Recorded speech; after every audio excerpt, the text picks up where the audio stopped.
सभी देखने वालों को नमस्ते, जय माता दी। सबसे पहले तो आपको नवरात्रि की बहुत बहुत शुभकामनाएं। नवरात्रि के शुभ मौके पे पहले ही नवरात्रि के दिन जौ को उगाने का विधान है। क्या है इन जौ को उगाने के पीछे की मान्यताएं? क्या इनका महत्व है? क्यों ये माता को इतने पसंद है कि पहले दिन सबसे पहले कलश स्थापना के साथ साथ ही जौ को उगाया जाता है?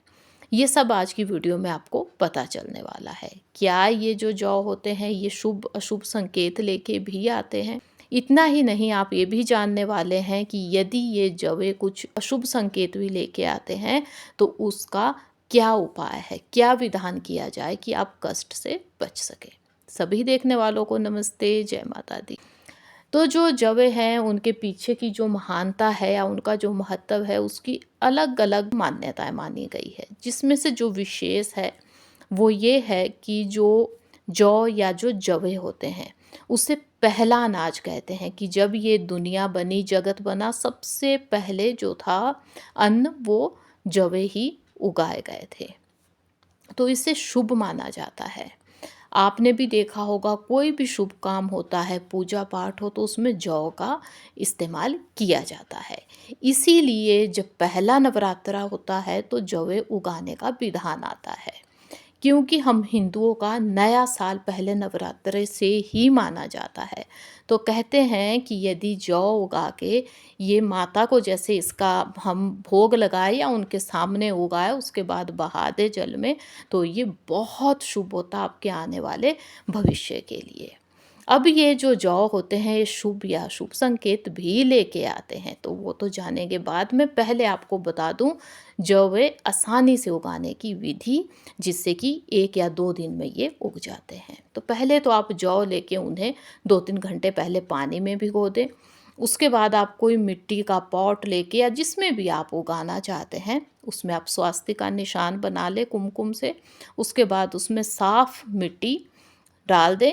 उसके बाद जो आपने जौ 1 दिन पहले या 2-3 घंटे पहले भिगोए थे वो इसमें फैला दें अच्छे से, हल्की सी मिट्टी से इन्हें ढक दें।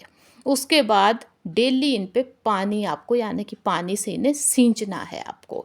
यदि ज़्यादा ठंड का मौसम है तो पानी आप कम इसमें डालें, या यदि आपको लगे कि गलती से पानी ज़्यादा डल गया है या ज़्यादा ठंडी का मौसम है तो आप धूप भी इन्हें दिखा सकते हैं। लेकिन ये तभी होगा यदि आपने इन पे कलश की स्थापना नहीं की है। यदि कलश की स्थापना इन पे हो चुकी है तो आप इसे नहीं उठा सकते हैं। आइए अब चलते हैं ये जानने कि जो जौ है वो क्या शुभ या अशुभ संकेत देते हैं। तो यदि तो आपके जो जौ है वो देखिए, जैसा मैंने वीडियो में दिखाया है, कुछ ऐसे उगे हो जिनकी कमल के जैसी यदि शेप आई है, या वो एक जैसे हैं, मतलब छोटे बड़े ना हो, वो इक्वल साइज के हैं, या देखने में बहुत ही बढ़िया है, तो ये कहते हैं कि ये शुभ संकेत होता है। मतलब आपका जो आने वाला समय है, जो भविष्य है, वो बहुत सुख शांति वाला होने वाला है। या यदि इसमें आपको एक सफ़ेद जौ, 1-2 सफ़ेद जौ दिखे तो वो भी बहुत ज़्यादा शुभ माने गए हैं। कहते हैं कि यदि सफ़ेद जौ उगता है आपके यहाँ तो मानिए कि जो माता है, भगवती है, उनका वास आपके यहाँ हो चुका है। बहुत कम भगत है जिनके यहाँ ये सफ़ेद जौ उगता है, बहुत भाग्यशाली माना गया है इसे। आपका जो आने वाला समय है उसके लिए ये संकेत है कि यदि आपने अभी तक कष्ट सहे हैं तो आपका अच्छा समय आने वाला है। जिन चीज़ों की कमी है या जो आप चाहते हैं वो अब आने वाले समय में होने वाला है। यदि आपके यहाँ पीले जौ उगते हैं जो दिशाविहीन हो, मतलब वो टेढ़े मेढ़े उगे हैं या छोटे बड़े हैं या बहुत पतले सूखे सूखे से हैं, तो ये संकेत देते हैं कि भविष्य में कुछ कठिनाइयाँ आपके जीवन में आ सकती है। इसके साथ ही यदि जो जौ है उनका निचला हिस्सा पीला है, बाकी वो देखने में बहुत अच्छे हैं, तो कहते हैं कि इससे ये अनुमान लगाया जाता है कि भविष्य में जो साल है, आधा साल यानी कि 5-6 महीने आपके मुश्किल होंगे, उसके बाद समय सही हो जाएगा। या यदि ऐसा ही हो कि जो नीचे वाला हिस्सा है जौ का वो बहुत अच्छा है देखने को, लेकिन जो उसका सामने वाला जो उसका टॉप है वो सूखा हुआ है, हल्का-हल्का येलो है, तो उसको कहते हैं कि आपका 6 महीने तो साल के ठीक जाएँगे, लास्ट के 6 महीने हो सकता है कुछ कठिनाइयाँ हो।